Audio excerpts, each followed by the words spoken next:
Hello guys. आज हम खेलने वाले हम। तो हम मोबाइल पे टाइम रुकते थी तो हम वीडियो में देखेंगे। ओके। तो भाई क्या बड़ा मुझे समझ नहीं आता। कुछ और करते हैं, इसके ध्यान दो।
चलो मैं आ गया। चलो जल्दी करते हैं। भाई क्या हो रहा है? कुछ और हो रहा है।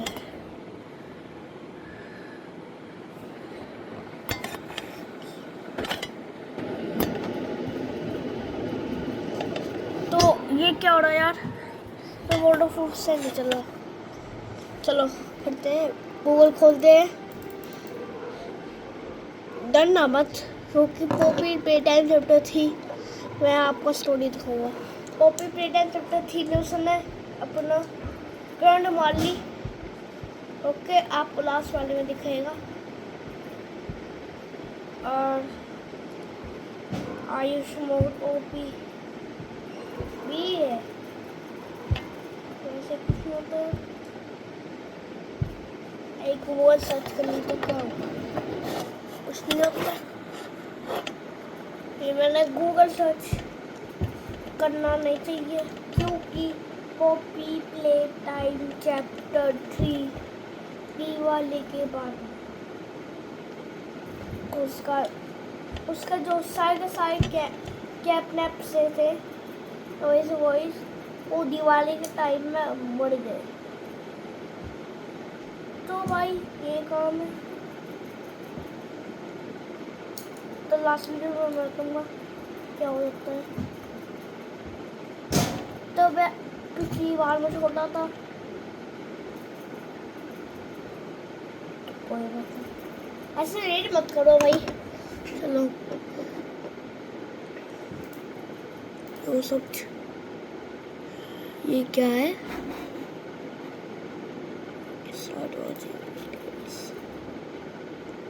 जल्दी जल्दी।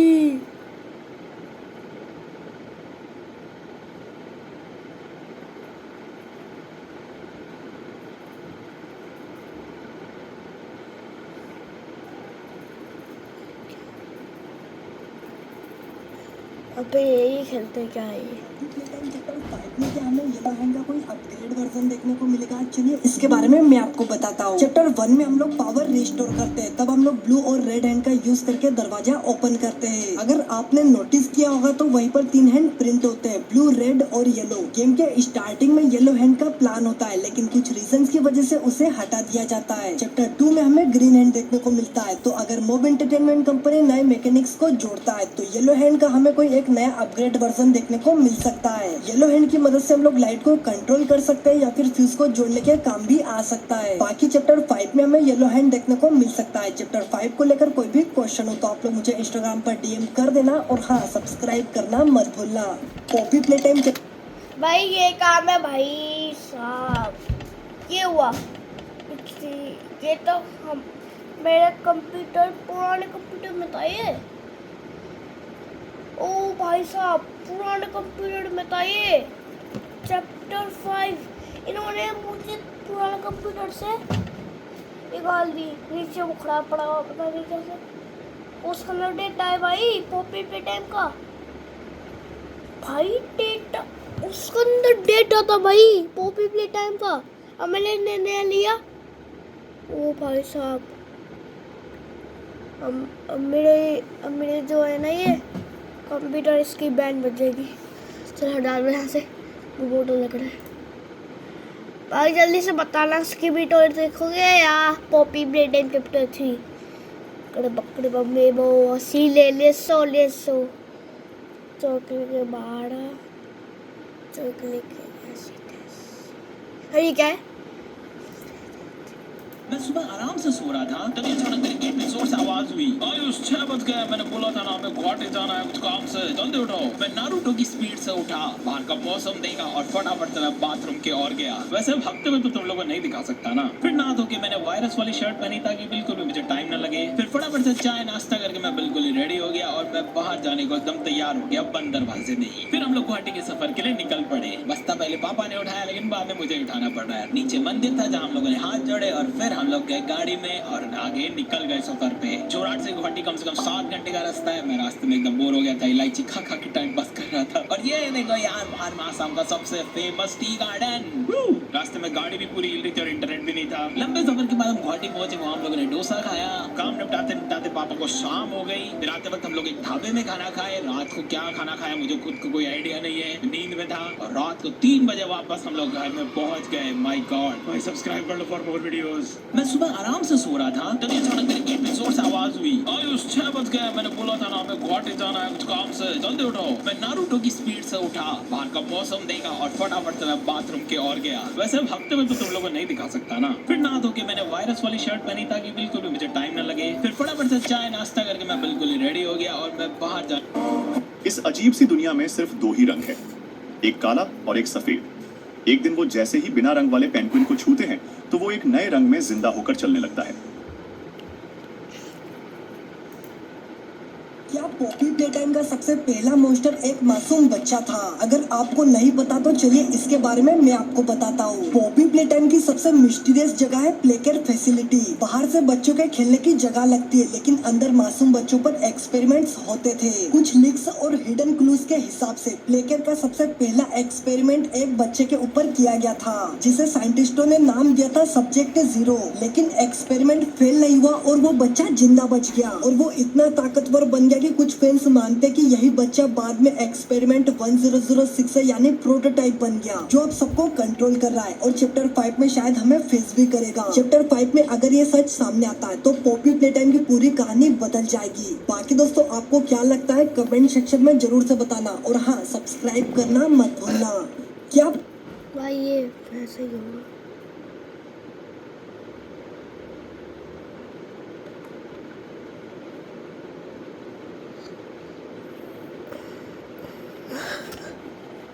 पॉपी प्ले टाइम भाई कहाँ पे मिलेगा?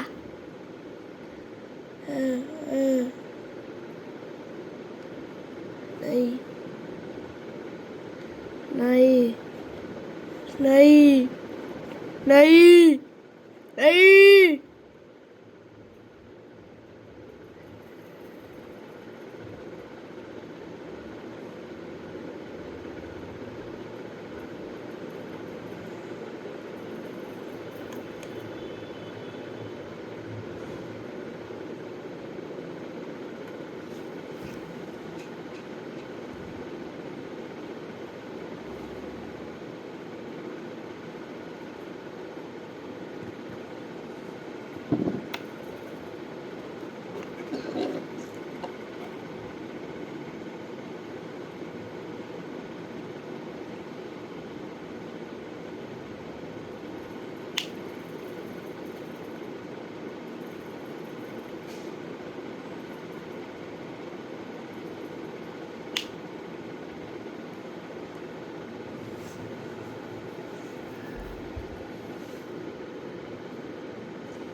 भाई हाँ यार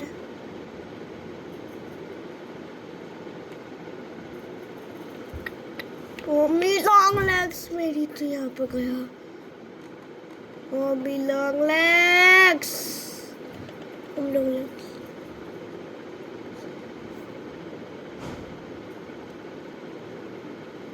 mummy long legs mummy long legs क्या बताइए वाला हुआ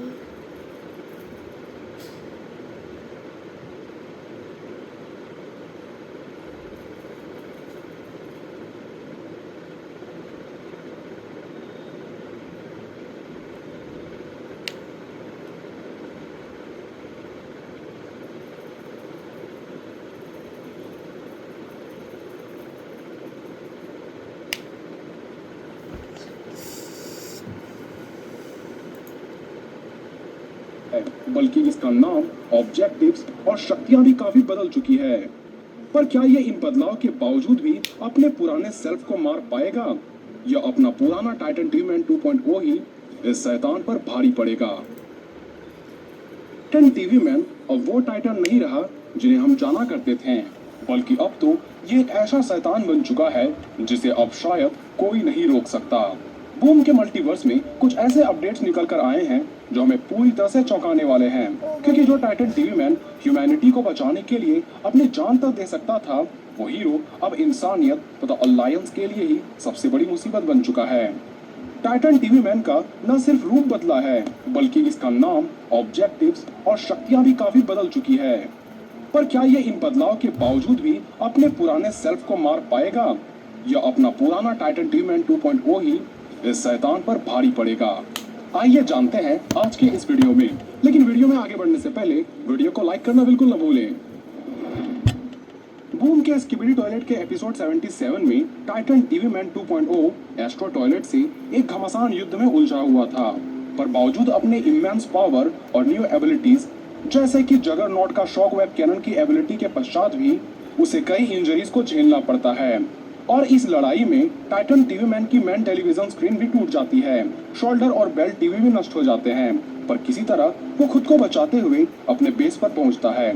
और वो साइंटिस्ट टीवी-मैन को कुछ सैंपल देने वाला होता है कि तभी उसे ट्रैक करते हुए वहाँ एस्ट्रो यूएफओ पहुंच जाता है और एक पोर्टल के जरिए वहाँ एस्ट्रो डचेस भी पहुंच जाती है। टाइटन टीवी-मैन पहले से ही इतना घायल हो चुका था कि वो लड़ना तो दूर खुद बचकर भाग भी नहीं सकता था। इसी बात का फायदा उठाते हुए एस्ट्रो डचेस अपने टेंटिकल से टीवी-मैन को पकड़कर अपने साथ पोर्टल के अंदर ले जाती है, जहां पर एक carrier astro toilet titan TV man के कोर में एक ऑरेंज रंग वाला कोर पेनेट्रेटर डिप्लॉय कर देता है, जिस वजह से टाइटन टीवी-मैन की पर्पल रंग वाली एनर्जी बदलकर ऑरेंज रंग की हो जाती है और टाइटन टीवी-मैन अब पूरी तरह से करप्ट हो जाता है। अब वो टीवी-मैन एस्ट्रो की टीम में आ चुका था और इसका नाम ओवरसियर एस्ट्रो टॉयलेट टीवी-मैन से बदलकर वॉचमैन ऑफ डूम रख देता है। वॉचमैन ऑफ डूम अब पहले से काफी अलग दिख रहा था, क्योंकि एस्ट्रोज ने इसके शरीर के साथ कुछ मॉडिफिकेशन भी करी थी, जैसे कि एपिसोड 79 में टाइटन टीवी-मैन के बाएं हाथ के जगह एक काफी बड़ा और भारी प्लाज्मा कैनन लग चुके हैं। साथ ही बाएं भुजा में एक बड़ा प्लाज्मा शील्ड प्रोजेक्टर भी लग चुका है, जो इसे कई अटैक से बचाने का काम करता है। इसके दाहिने हाथ में नारंगी रंग की चमकती हुई डूम ब्लेड आ चुकी है। शोल्डर बैग्स पर 6 होमिंग क्लोज लग चुके हैं। एक प्रोपल्शन रिंग इसके पीठ पर लग चुकी है, जिस वजह से ये काफी दूरी तक उड़ सकता है। इसके अलावे इसके टीवी हेड्स पर स्पाइक्स, इलेक्ट्रिक चार्जेस और प्लाज्मा वायर इसके गले और दाहिने भुजा पर लग चुका है। ये अब कोई प्रोटेक्टर नहीं बल्कि एक डिस्ट्रॉयर बन चुका है। बात करें वॉचमैन ऑफ डूम के कुछ पावर्स एंड एबिलिटीज की, तो इसके पास है डूम कैनन। इसके बाएं हाथ की जगह एक अत्यंत शक्तिशाली तोप लग गई है, जिसके पास इंपैक्टर एस्ट्रो टॉयलेट के प्लाज्मा कैनन जैसे ही एबिलिटीज है। पर यह डूम कैनन और भी अधिक घातक और विध्वंसक है, क्योंकि इससे निकलने वाली प्रोजेक्टाइल्स बड़े पैमाने पर विनाशकारी शॉकवेव उत्पन्न करती है। इसके दाहिने हाथ पर एक डूम ब्लेड लग चुकी है, जो नारंगी रंग की चमचमाती बड़ी सी तलवार है, और ये इतनी घातक है कि इससे डूम ने एक ही ब्लो में साइंटिस्ट स्किबिडी टॉयलेट को नष्ट कर दिया था। इसके कंधों के पीछे 6 होमिंग क्लोज लगे हैं, जो डूम के कंधों से अलग होकर टारगेट को बड़ी तेजी से हिट करते हैं जिससे टारगेट पल भर में ही नष्ट हो जाता है। वॉचमैन ऑफ डूम अपने कोर से ऑरेंज प्लाज्मा को शॉर्ट फायर कर सकता है, जो छोटे मोटे दुश्मनों को तो पल भर में चिचरे उड़ा दे। इसकी कोर पेनिट्रेटर इसके चेस्ट पार्ट की रक्षा हर हमलों से करती है। साथ ही इसके पास एक शील्ड प्रोजेक्टर भी है, जो कि एक ऑरेंज प्लाज्मा शील्ड है, तथा ये इसे किसी भी प्रोजेक्टाइल्स, चाहे वो खुद की ही शॉक वेव कैनन ही क्यों ना हो, से इसकी रक्षा करता है। इसके अलावे ये काला धुआं छोड़ते हुए कहीं भी टेलीपोर्ट हो सकता है और प्रोपल्सन रिंग की सहायता से अब तो ये काफी दूरी तक उड़ भी सकता है। वहीं अब बात करें टाइटन टीवी मैन के कहानी की, तो काफी गहराई पर स्थित कैमरामैन द्वारा बनाए बेसमेंट में एक गुप्त कारावास था, जहां सबसे दरिंदे स्किबिडी टॉयलेट माफियोसों को रखा गया था। कैमरामैन उस स्किबिडी टॉयलेट से सभी गुप्त जानकारी निकालना चाह रहे थे, पर माफियोसो चुप रहा, जिस वजह से कैमरामैन को निर्दयी बनकर उसे पीटना पड़ा। कुछ घंटों की यातना के बाद स्किबिडी माफियोसो बोलना शुरू कर देता है। वो कहता है कि एक खुफिया स्थान पर एक काफी विशाल नए तरह का स्किबिडी टॉयलेट का निर्माण किया जा रहा है। ये नया टॉयलेट इतना शक्तिशाली है जो पल भर में एक पूरे शहर का सफाया कर दे, और वो उस गुप्त स्थान की जानकारी भी देता है। कैमरामैन पूरी सेना लिए इस लोकेशन की तरफ बढ़ चलते हैं ताकि ये डेवलपिंग मॉन्स्टर को पहले ही तबाह कर दे। जब वे उस लोकेशन में पहुंचते हैं, वहां कुछ भी नहीं होता। कुछ देर की शांति के पश्चात उन्हें भूकंप के झटके महसूस होने लगते हैं। तभी एक कैमरामैन को यह एहसास होता है कि ये एक जाल था जिसमें हम फंस चुके हैं, क्योंकि उसके तरफ स्किबिडी टॉयलेट की पूरी सेना आ रही थी। कुछ ही पलों में सब नया सीजन डालता ना, उसमें भर भर के नए सीन्स होते हैं। और इस बार मेरे को काफी लोगों ने कमेंट में बताया कि जो नया सीजन है इसमें जो पिछले एपिसोड्स थे उसको भी काफी इम्प्रूव करके दिखाया है। यार ये तो बड़े कमाल की बात है यार। ये थंबनेल देख के मुझे लग रहा है कि काफी एक्साइटिंग चीजें हुई है, और ये 51 मिनट्स लॉन्ग मूवी है जिसको देखने में बहुत ज्यादा मजा आने वाला है। देखो यार, हम लोग के चैनल पे द फूक बूम की लास्ट वीडियो कब आई थी? ये रही, देखो 1 महीने पहले आई थी। उसके बाद से मैंने कुछ हॉरर गेम्स डाले, और अभी मैंने 2 वीक से कोई वीडियो ही नहीं डाला। हम लोग continuously Roblox, squid game, reaction video ये सब कर रहे थे। लेकिन अब यार मेरे पास बहुत सारे हॉरर गेम्स और आ गए हैं जो मेरे को ट्राई करना है, और पॉपी प्ले टाइम के रिलेटेड भी मेरे पास अब बहुत सारी चीज़ें हैं जो मेरे को तुम लोग को बतानी है। गार्डन ऑफ बैन का 0, जॉय विले 2 का भी एक गेम आ गया है, और भी मेरे पास काफ़ी गेम्स हैं जिसमें तुम लोग को खूब मजा आएगा। मेरे को अच्छे से पता है, इसे तुम लोग सब्सक्राइब करके रखो। अभी तो यार हम लोग द फूक बूम की पूरी मूवी शुरू करते हैं। पॉपकॉर्न वॉपकॉर्न ले आओ आराम से।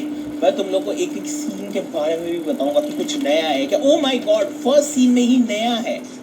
यहाँ पे न्यू सीन ऐड किया गया, कैथी कैट, एक नी स्पीकर वुमन है ना, कैथी आई थिंक।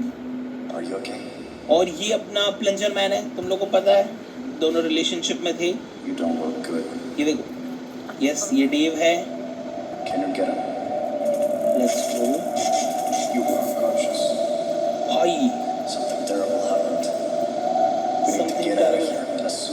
यहाँ पे हमें रिसर्च फैसिलिटी के सीन्स दिखाए जा रहे हैं कि स्पीकर वुमन और जो प्लंजर मैन था वो लोग जब एक्सपेरिमेंट करते थे, ये हम लोगों ने पास्ट वीडियोस में भी देख रखा है। तो देखो, क्या तुम्हें लगता है ग्रैंड एक्सपेरिमेंट है? होल सिस्टम ओवरलोड हो गया और उसकी वजह से एक चीज़ हुई। अपना प्लंजर मैन बहुत बड़ा, मतलब बहुत अच्छा साइंटिस्ट है। और यहाँ पे क्या, सीक्रेट ट्रिनिटी एसोसिएशन का एक लोगो, काफ़ी अच्छा लोगो है वो। और यहाँ पर लगता है हमला हो गया था। ये हमें लगता है पास्ट का सीन दिखाया जा रहा है। आई थिंक स्पीकर वुमन को याद आ रहा होगा ये सारी चीज़ें, क्योंकि प्लंजर मैन तो मर चुका, तुम लोगों को पता है ये बात। ओके, तो यहाँ पे कोई मॉन्स्टर है यार। ये बोल रहा कि यहाँ पर है शायद। यहाँ पर क्या है? अगली वीडियो में देखें, कोई बात नहीं।